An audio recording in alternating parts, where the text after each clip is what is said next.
right, everybody, good afternoon and welcome to the Life Unites Us November webinar, Increasing Engagement, How to Build Community in Person and Online. Today, we'll be covering some basic housekeeping items, a campaign overview. We'll have the bulk of the presentation, a question and answer session, and then we will wrap up for the day. So just in case anybody has any questions today, you can feel free to enter them in the Q&A feature. We'll be going down through that first. Please do that instead of popping them in the chat.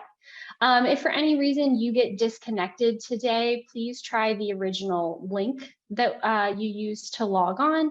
You should be able to get back on the meeting that way. But if you can't for any reason, this webinar is being recorded and will be available on the Life Unites Us data dashboard within the next few days. Moving right along to a little bit about Life Unites Us. Life Unites Us is a project developed to reduce stigma around substance use disorder. This is done using a people-forward approach that aims to connect individuals through stories. Through research and practice and anti-stigma work, we have found that connecting people through their stories and similarities can and will reduce stigma. In order to do this, the team records stories of real community members across Pennsylvania, stories of both personal recovery and as an ally to someone in recovery. Short stories are then produced and featured on the Life Unites Us website and social media. The intent is that by sharing stories of hope and resiliency, we can prove that recovery is probable. Reducing stigma makes recovery more likely. Addiction is treatable. Those living with an addiction are just like everyone else, and those living with substance use disorder are so much more than their disease. As I mentioned, the campaign can be found online. The website features a library of resources that are shared across the social media platforms. The website is lifeunitesus.com, and the handles for Instagram and Twitter, as well as Facebook, are listed on the slide there. The great news is that you can join us in this fight by ending stigma by following and sharing the campaign. If you're part of a larger organization or effort, we would love to invite you to become a partner with Life Unites Us. Partners of the campaign have the opportunity to help recruit and share stories directly from your community. As a partner, you can have your logo included on our website, receive curated campaign videos tailored to your community, be invited to our webinars and trainings, get access to exclusive partner resources, have input on what types of webinar trainings that we do next. And if you're interested in becoming a partner, you can reach out to Ashley Narvaez at anarvaes@shatterproof.org or info@lifeunitesus.com. I do also just want to say, if you're joining us today, I would love to hear where everybody's from. If you want to drop your name and your organization in the chat, just to see who's all on board today. So now to get into the content portion of our webinar today. I'm really excited today to be joined by my colleague, Kaitlyn Krizanic. My name is Erica Saylor. I'm a research associate with the Douglas W. Pollock Center for Addiction Outreach and Research at Penn State Harrisburg. And I'll let Kaitlyn introduce herself when she kind of starts her portion here. We're kind of doing this a little bit low key today. And Kaitlyn and I are splitting the content for today kind of in our respective subject matter expert areas, if you will. I'm going to be covering some information about the new community-based organization workbook, and Kaitlyn's going to be covering information included in the workbook relevant to social media, as well as a ton more information about the online and social aspects of the campaign. So as I mentioned, the Life Unites Us campaign does a really great job of spreading stories and sharing items on social media. And the campaign also connects, as I mentioned, with community-based organizations across the Commonwealth. We know that it is incredibly important to reduce stigma by supporting organizations, which is what I'm kind of focused on for my piece here. We know that stigma reduction doesn't happen through the work of siloed stakeholders. We know that stigma reduction happens when communities engage with each other and collaborate. And we really want to nurture the work that everyone is doing and help enhance those relationships. Through our work with the campaign, with our partners, with community-based organizations, we've heard a lot of different things surrounding engaging with other community organizations. Where do I start? How do I even approach others? I'm doing really great work here. How do I connect and collaborate more effectively? And this is a super relevant concern, something that's really common. And I'm really pleased to say that, based on the feedback we were hearing from community-based organizations, we really took that to heart and collaboratively designed something to help you in this work.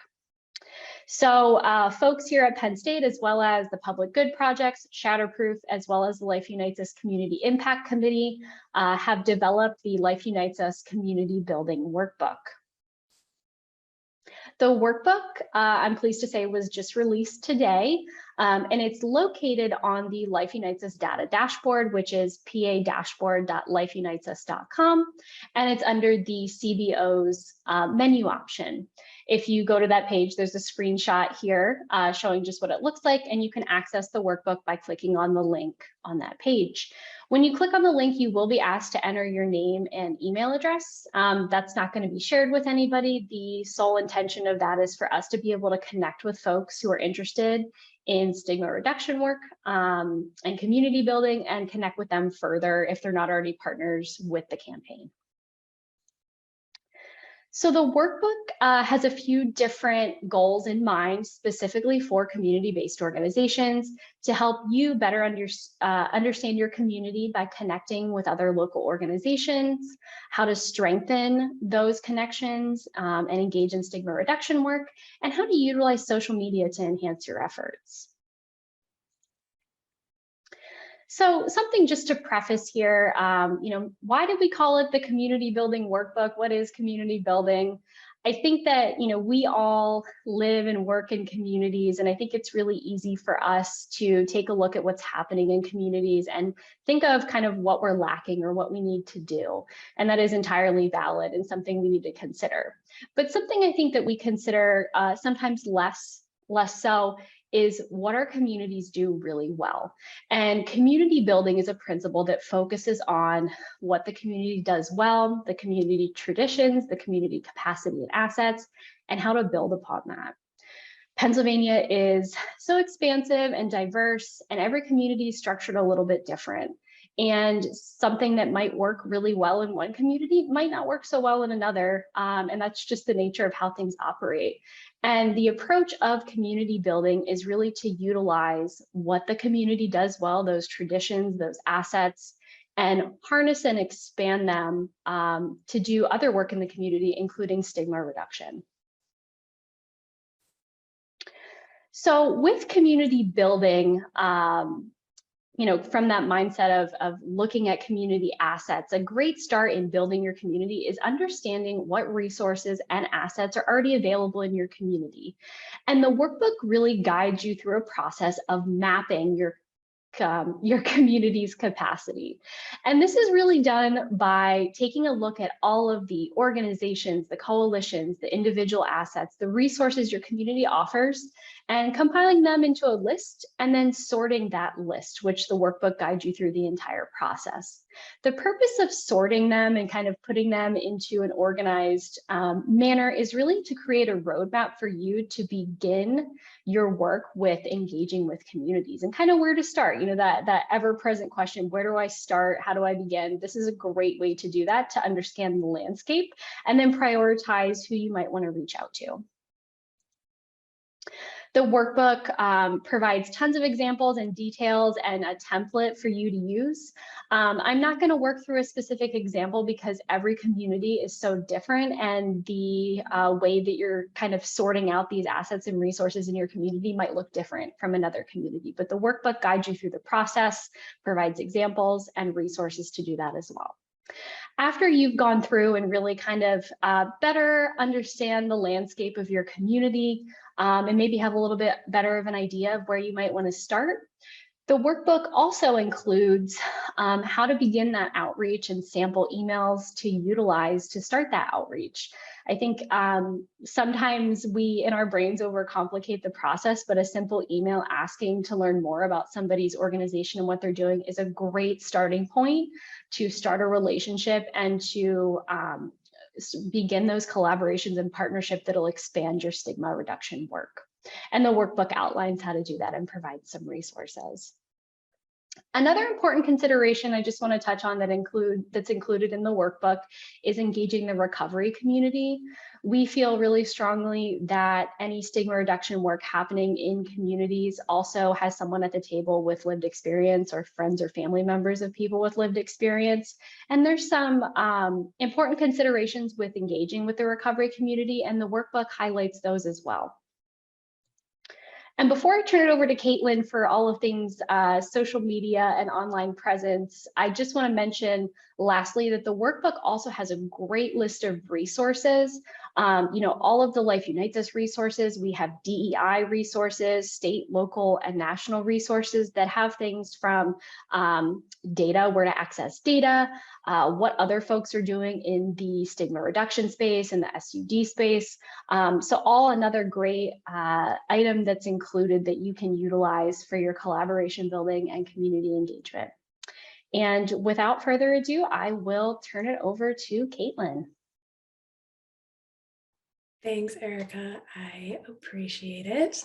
Hello, everyone. My name is Kaitlyn Krizanic. I'm a senior program manager here at the Public Good Projects, working in collaboration with Erica and the team at Penn State Harrisburg and Shatterproof and DDAP on the Life Unites Us project. I have a background in traditional and digital advertising, brand strategy, specifically working with nonprofits and also within substance abuse prevention and recovery. So today I'm going to show you a few tips and tricks as it comes to social media that can, one, not only help you engage more with the campaign, but two, help you out on your day-to-day practice. So first and foremost, I'm kind of going to show you where we are before where we're going, quick outline of the social media landscape and where we are today in the top social media platforms that we use, at least for this campaign. So I'll cover the four: Facebook, Instagram, Twitter, and YouTube.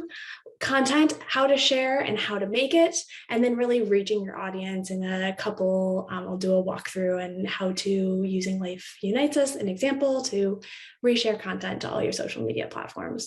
So first and foremost, today's social media landscape. Facebook is still the most popular social media network, also owned by the now company Meta. It is really the largest for men and women ages 35 to 44.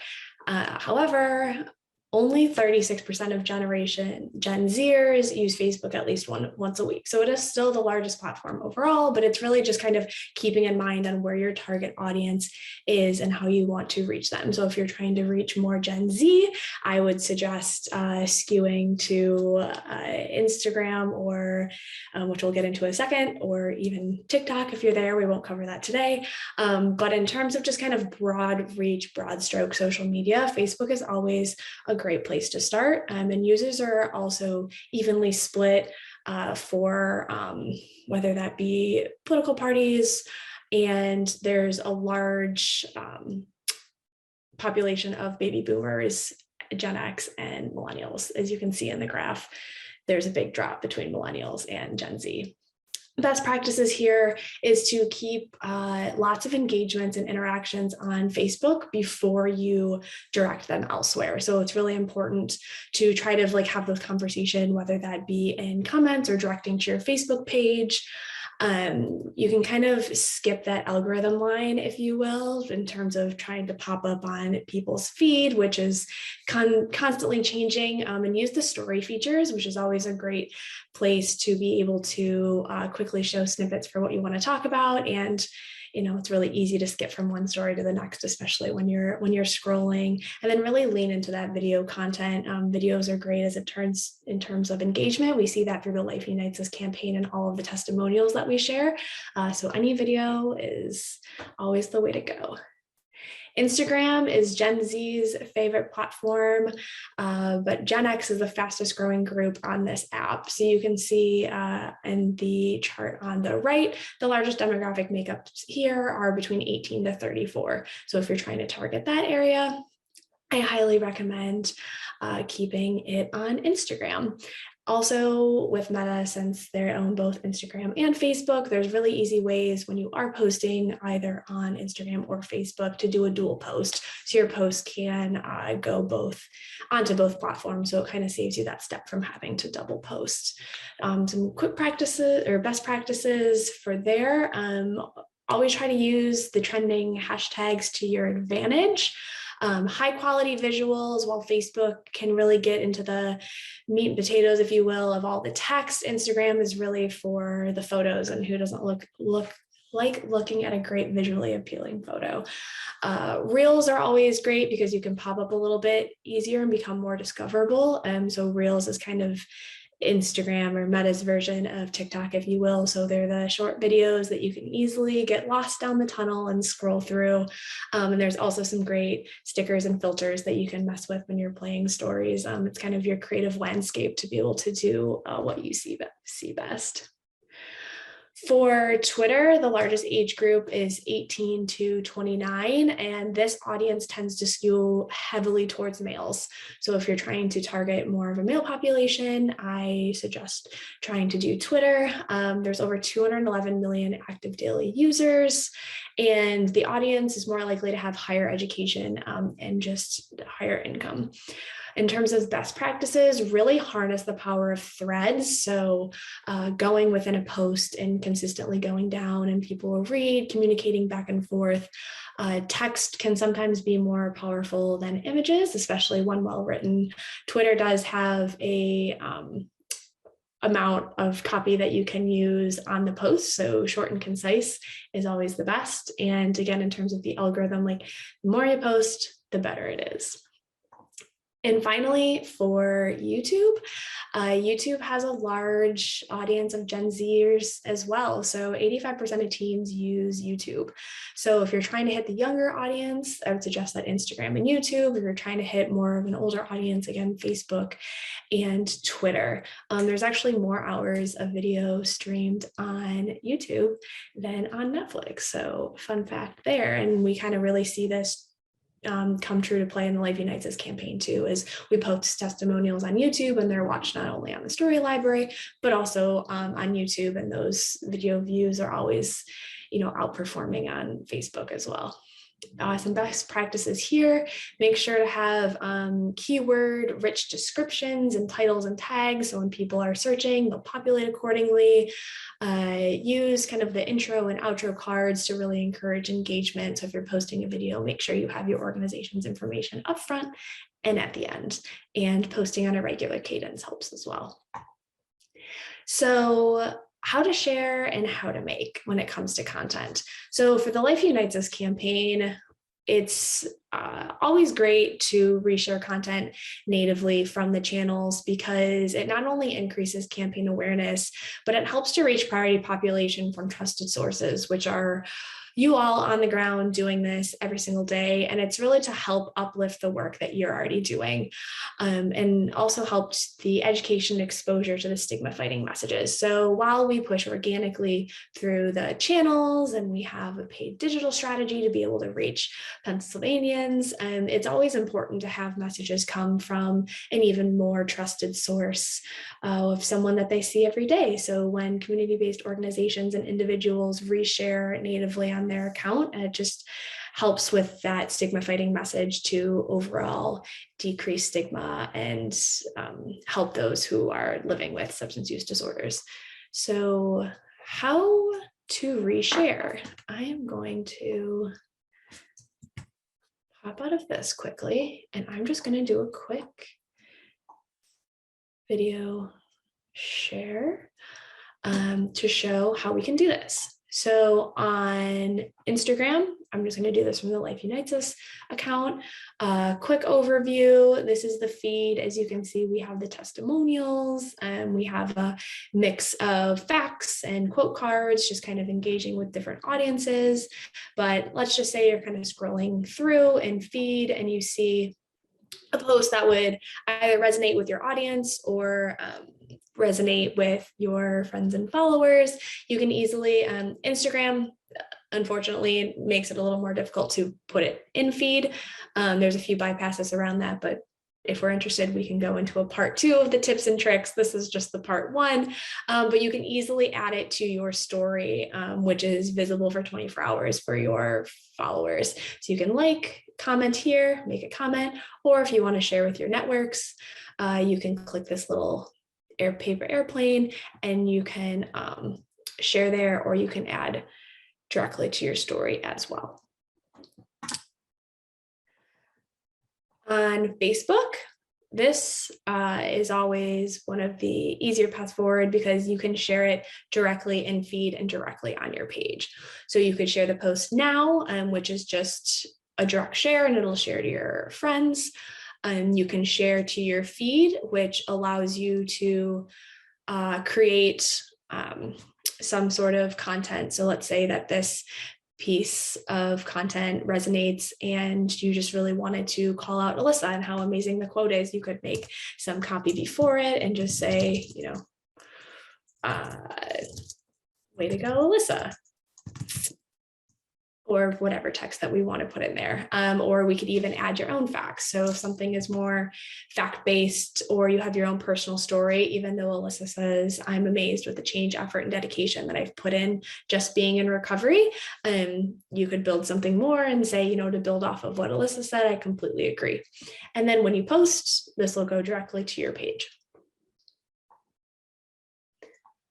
And then on Twitter, just again, showing a real-time example, commenting, retweeting, and then this button here will allow you to share the link with others. So you could retweet and this will retweet it from the account. And again, you can add a little bit of copy if you want before, or you can just retweet it directly to all of your followers. And on the story library, I do have a slide on this, but just because it's up, I will show you.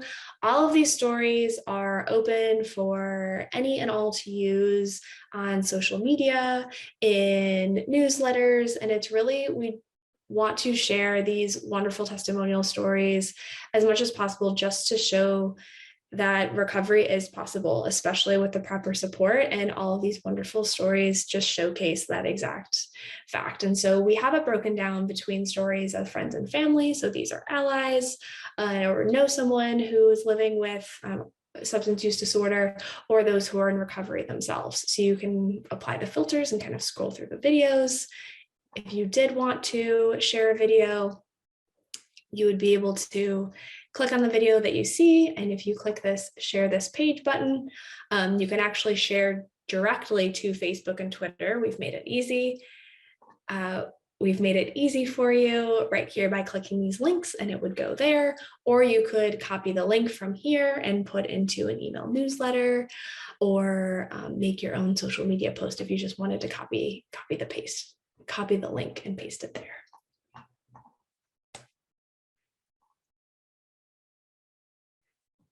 Diving back in, I gave you a couple tips as it comes to kind of using social media platforms, and I want to give a couple tips as it relates to making content if you're interested in making your own content.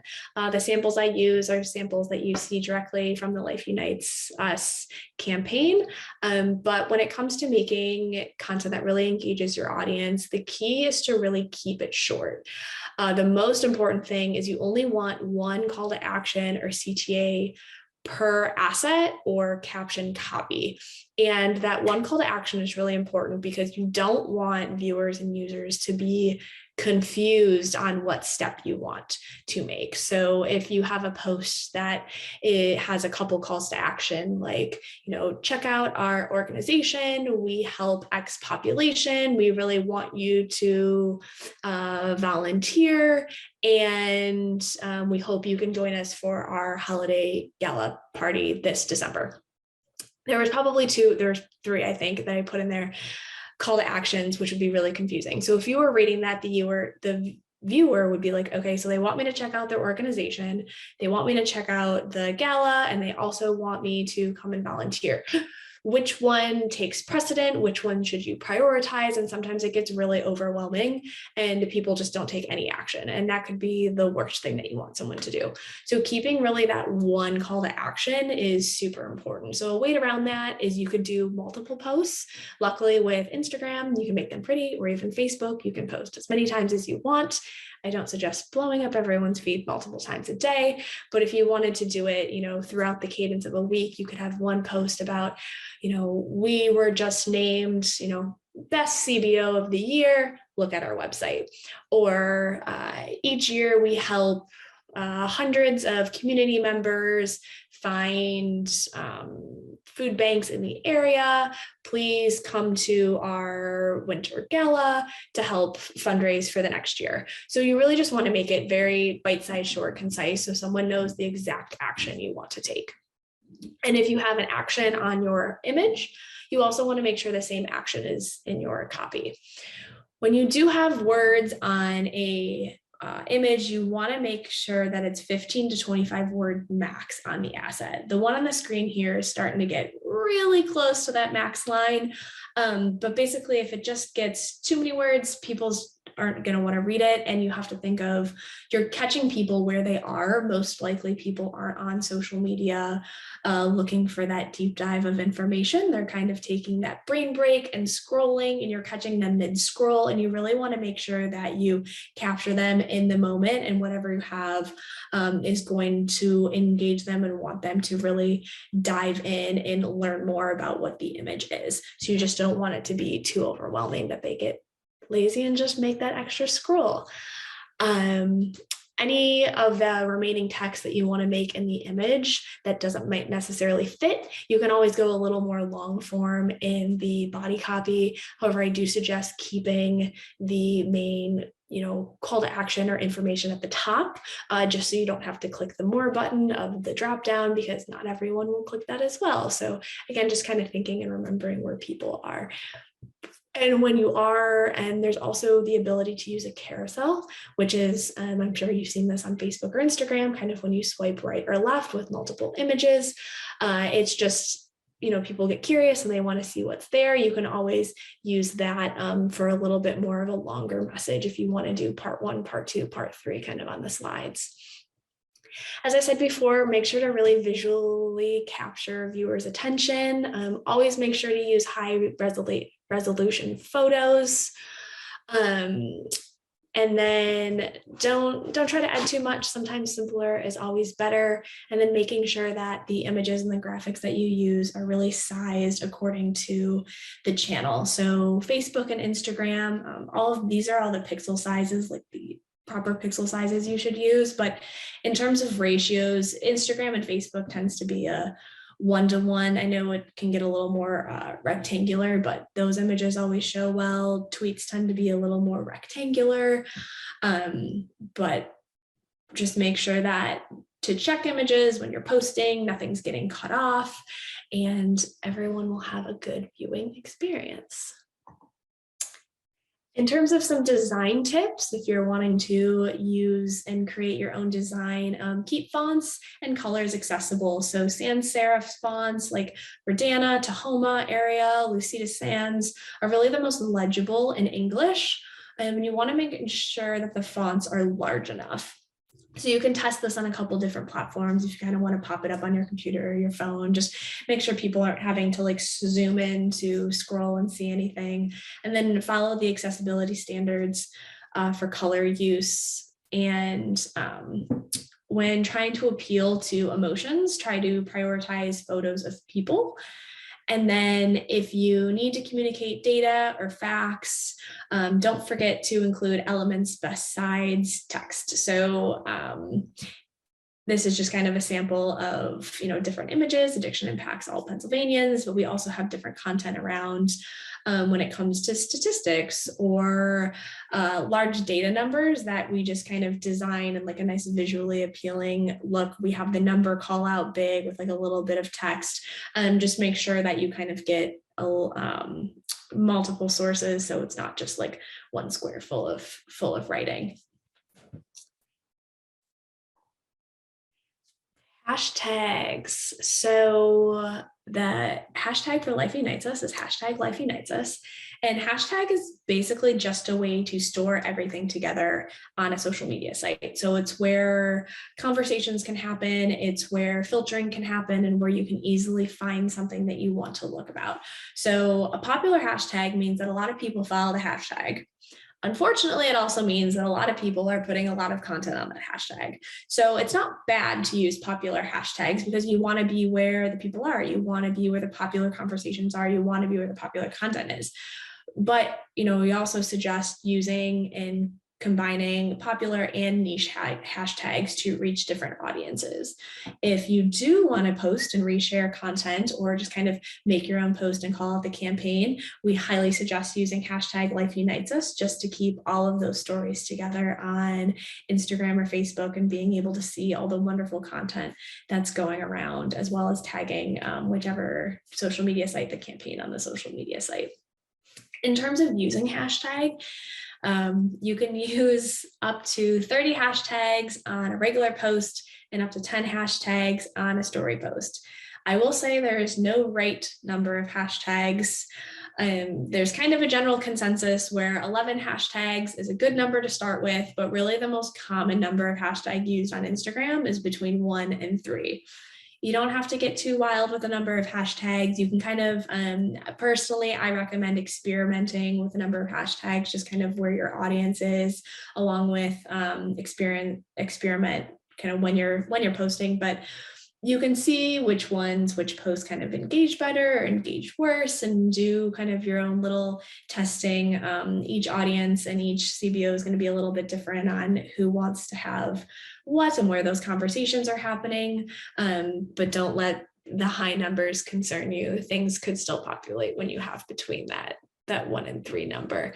But like I said, you will have to do a little bit of testing to see what works best for you and your org.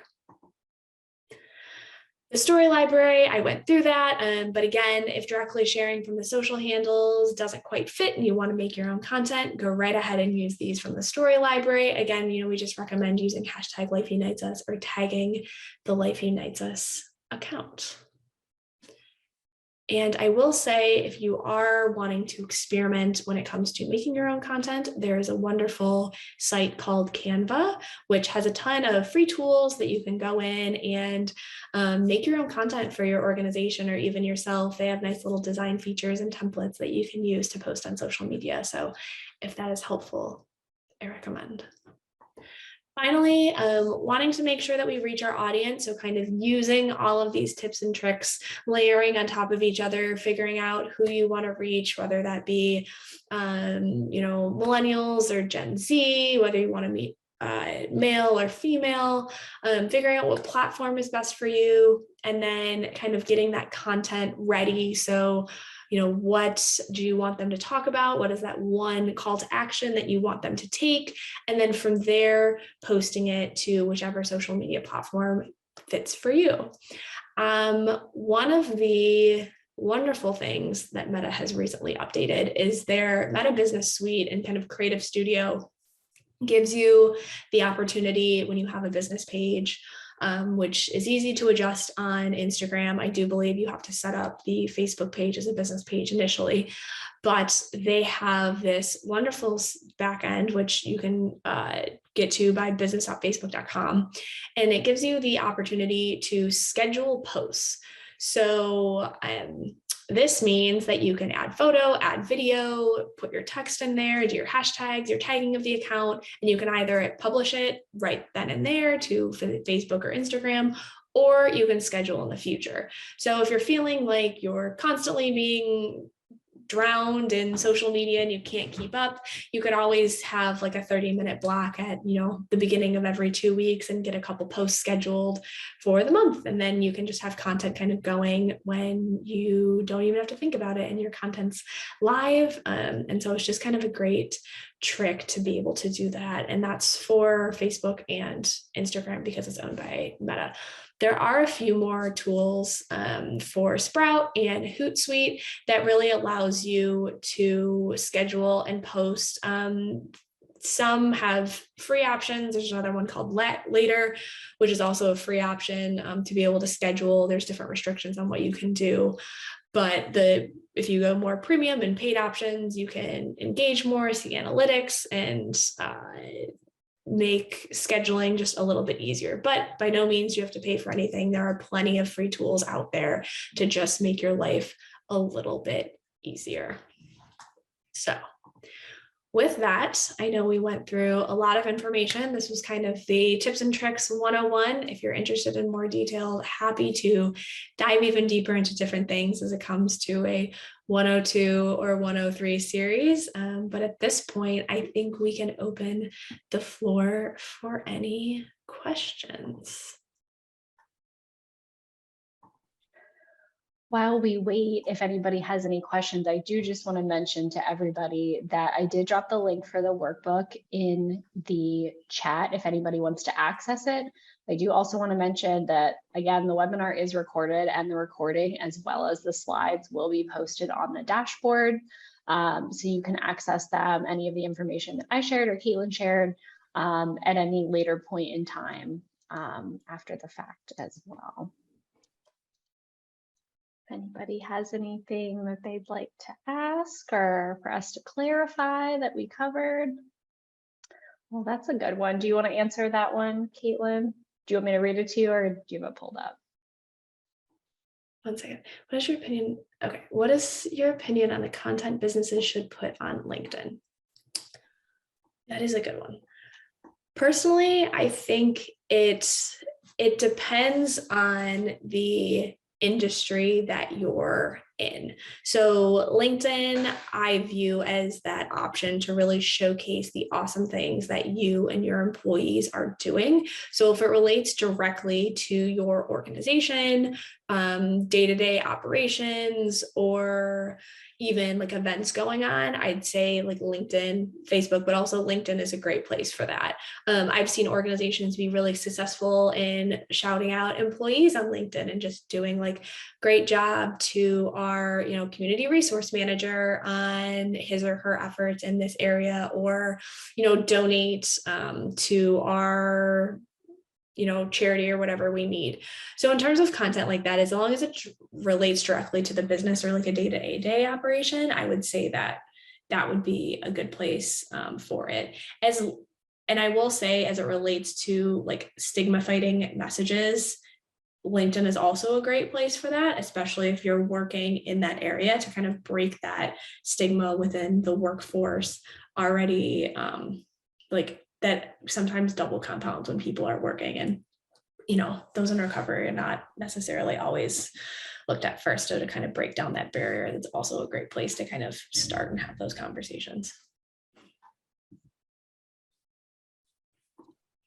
Just to add on to what Kaitlyn said, workplace stigma and recovery and resources is something that we've had questions about before. We actually had a webinar focused on that can be found on our dashboard page as well if you're interested in learning more about how to make your business or organization recovery friendly, and tons of resources there as well.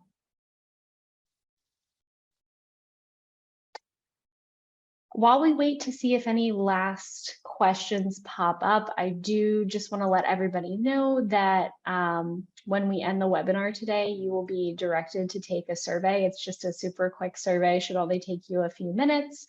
We would definitely love to hear your feedback on the webinar today, what you liked, what you didn't like, and maybe what you'd like to see in the future in terms of Life Unites Us webinars. So please, if you have time, we would definitely love to hear your feedback. Kaitlyn, any last thoughts or words here? It doesn't seem like we have any other questions popping up. No, I will just say that social media is not a one size fits all answer to anything. So again, it's going to take a lot of testing and just kind of working along with individuals. Do you have any? Okay, wait, we have one more question. Oh, I see that. Quickly. Do you have any? Okay, so the question is, do you have any advice on how to approach past clients to get testimonials and success stories from treatment to share online? So I'm going to break this into a two-prong approach. The first one in terms of success stories and testimonials as it relates to like an individual business, or if like you're a business owner, I would say the best approach to that is to just have that open dialogue and kind of have a set narrative and email, text, whatever it is that you communicate most with your audience, and directly ask them for it. So if you're a business owner, just asking them to rate you online, or, you know, if you had a really good interaction with a customer, asking them to share their success story, just so you can help others share their own success story. When it comes to treatment or recovery, to share online, I would say that it's just important to make sure that the individual is in a good place to share. They're in a good place in their recovery journey to share, and they're open to knowing what you're going to do with this story. For Life Unites Us, we have a pre-interview with individuals before they share their interview and story, just to make sure that they're at a good place in the recovery. And we always give that individual an option to take down their story at any time if they no longer feel comfortable moving forward with the campaign. So personally, I would just suggest having that dialogue as well, if it goes there, and making sure that people know kind of what you're going to use and consent to use your story for there. Great. But yes, social media is not a one size fits all solution. You're going to have to kind of try out a little bit, but luckily we are here for you. And if any other questions do come up, please do not hesitate to reach out and ask. I will also drop my email in the chat as well. Great, thanks, Kaitlyn. And if any questions from the workbook arise as well, you can feel free to reach out to myself or Ashley too. I'll drop mine in there just in case anybody has any further questions. But we just want to thank everybody so much for their time today. We really enjoyed talking to you about some of the resources the campaign offers, new things coming out, and tips and tricks you can use in your own organizations to build your community, enhance those collaborations, and expand the stigma reduction work that everybody is doing. So thank you all for your time. Take care and have a great day. Thank you.